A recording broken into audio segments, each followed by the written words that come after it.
कहानी की शुरुआत एक लड़की के साथ इस प्रकार से होती है कि उसका मुरझाया हुआ मन और प्यार के बदले मिला दर्द उसे बयां करने पर मजबूर कर देता। कोई घर अपनी शानदार सजावट से नहीं बल्कि अपने गिने चुने सदस्यों के दूर चले जाने से खाली खाली सा लगता है। माँ ने उसको फोन किया और एहसास दिलाया कि वह घर से निकला है तो घर खाली खाली सा हो गया है। माँ, अब मैं 20 साल का हूँ। आपने कहा कि 10 दिनों की छुट्टी है तो दुनिया को समझो वही कर रहा हूँ। कोई भी जीवन में खास नहीं होता, उसको संवारना पड़ता है। ठीक है बेबी, तुम अपने दिल की करो मगर माँ को भूल मत जाना। माँ, मैं 20 साल से सिर्फ आपका ही बात मानता आया हूँ और जो कहती है वही करता हूँ। मैंने कहा हमेशा अच्छी बातें करो माँ की मनोकामना। माँ ने ढेर सारा प्यार देते हुए भावुक भरे शब्दों में कहा कि अब मेरी किटी पार्टी का समय हो गया है, फोन रखो। इसके बाद माँ ने गुड बाय कहा। तब जाकर उसने चैन की सांस ली। कुछ घंटे के बाद भवानीपुर पहुंचने वाला बस रामपुर पहुंच चुकी थी। किला दूर से ही दिखाई पड़ रहा था, चहल पहल और रौनक भारी। रामपुर में उसने बाहर झांक कर देखा और मजेदार नज़ारे थे। एक किशोरी नींबू पानी बेच रही थी। इस बार उसने अपनी मर्जी से बस में आया था। माँ ने 50,000 रुपये उसे खाते में डालकर बोली थी कि तुम अपने अनुसार इस खर्च करना। सफ़र के मजे में उसने टैक्सी लेना उचित नहीं समझा। वह बस से ही पूरी यात्रा करने लगा। नींबू पानी पीने के बाद वह रामपुर के बाद पंतनगर, टांडा का घनघोर जंगल, रुद्रपुर, बिलासपुर, काठगोदाम सब पर किया और उसे खबर भी नहीं लगी। भवानीपुर का शोर सुनकर उसकी आंखें खुली और पहली बार सफ़ेद सफ़ेद पहाड़ियों पर नजर और सफ़ेद बर्फ उसके पलकों को निखारती रही और खूबसूरती को उसने अपनी आंखों से पी रहा था। उधर एक लड़की रेडीमेड नाश्ता बेच रही थी। उसकी इश्किया अंदाज को बाप लिया और चाय बेचने वाले नौजवान ने उसके कानों में आकर मस्ती भरे शब्दों में कहा, पलके भी नहीं झटका रहे हो जब देख रहे हो मुस्कुराहट हो क्या चौंकी पड़े। और नौजवान न्यूज़ से ठंड में कब कब आते हुए हाथों में गर्मा गर्म चाय थमा दी उसने। चाय सिक्योरिटी में नौजवान ने अपनी आवाज़ों को फिर से याद किया। अभी अभी तो ये शब्द दोहरा तो लड़की ने और मैं और उसके दिल को भी सुनकर समझ लिया और कुछ संकोच सा हुआ। मन ही मन उसने जमीन पर पैर रखते हुए 10 मिनट हुए हैं, इतना जल्दी नहीं,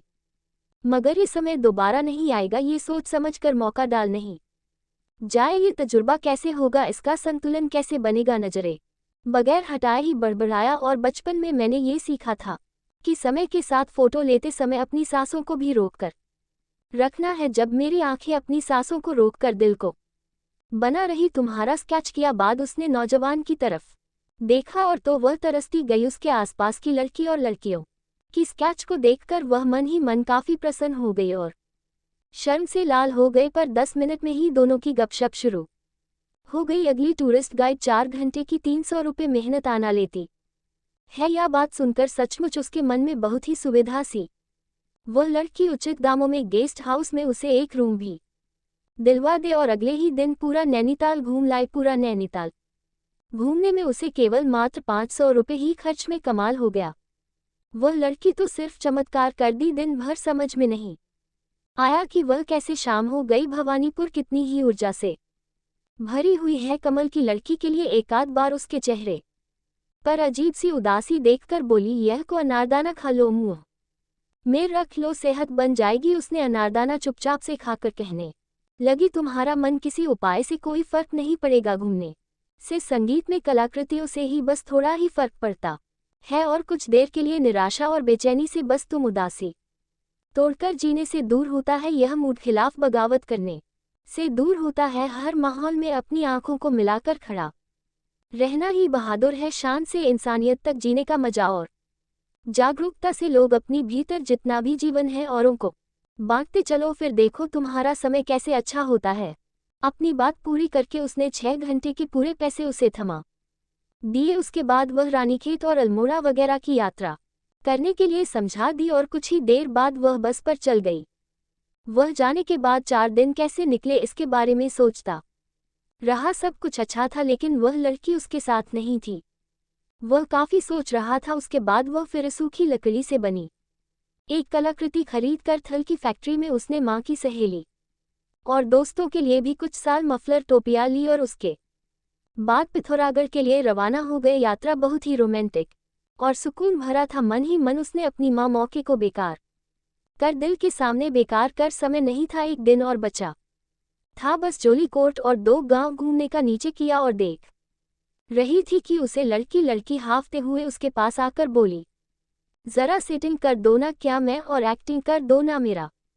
एक पुराना आशिक एक लफंगा है जो कहता है कि मुझे बहुत परेशानी भजनों से नजरों से देख रहा है, मैं तुम्हारी अगली फिल्म की हीरोइन हूँ। ये कहकर उसके टालने लगा। हाँ कुछ नहीं होगा, बस ये कह दो भाई पुराना आशिक हूँ, मेरा तंग करना उससे छूट जाएगा या फिर तसल्ली से सगाई करनी है ये देख लो। इसी की चालक की पिथौरागढ़ अपनी बस में लेकर गया, वापस लाया और बोलता जा रहा था कि उसका दिमाग चक्कर गिनी की तरह से बनता जा रहा था। अचानक गहरी सदमे में और उदमा एक्टिंग की लड़की में दूर से तमाशा देखा और उंगली से इशारा भी करती रही। उसे समय बैग लेकर दिल्ली तरफ जाती हुई एक बस में चढ़ा और पलटकर भी नहीं देखा और उसके दिल में गहरी घाव हो गए थे। उसने बहुत सारा नमक किसी गाँव में डाल दिया था।